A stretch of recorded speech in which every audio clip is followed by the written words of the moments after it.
มี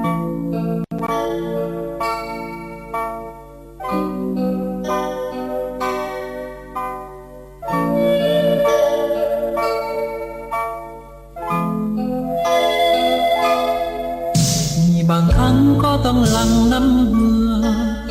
มีบางเทื่อก็ต้องหลั่งน้ำตาจำเป็นมาชีวิตเป็นเดิมพันสิ่งสำคัญนั้นคือมิตรไมตรีอยากให้เรามีศักดิ์ศรีสูงเด่นอยากให้เราเป็นสัมเพียรสมใจยิ่งสู้ด้วยใจมานะอดทนมีบางครั้งก็อาจพังไปก็อย่าเสียใจสู้อย่างนักกีฬาบทเรียนได้มานั้นคือความหวังอนาคตยังเมืองสดใสเข้มแข็งก้าวไปนักกีฬาลา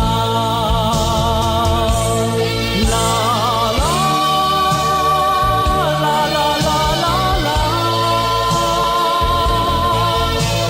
ลา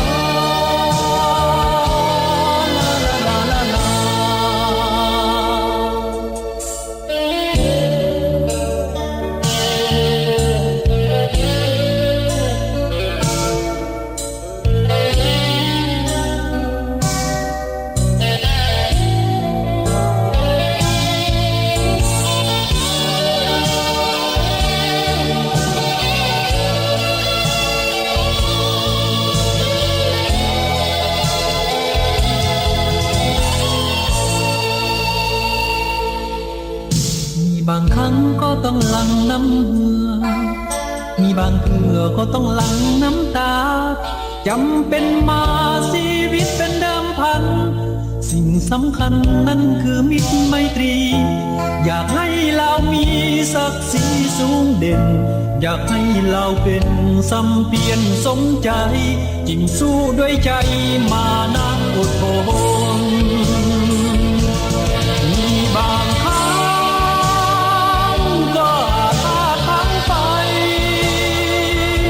ก็อย่าเสียใจสู้อย่างนักกีฬาบทเรียนได้มานั้นคือความหวัง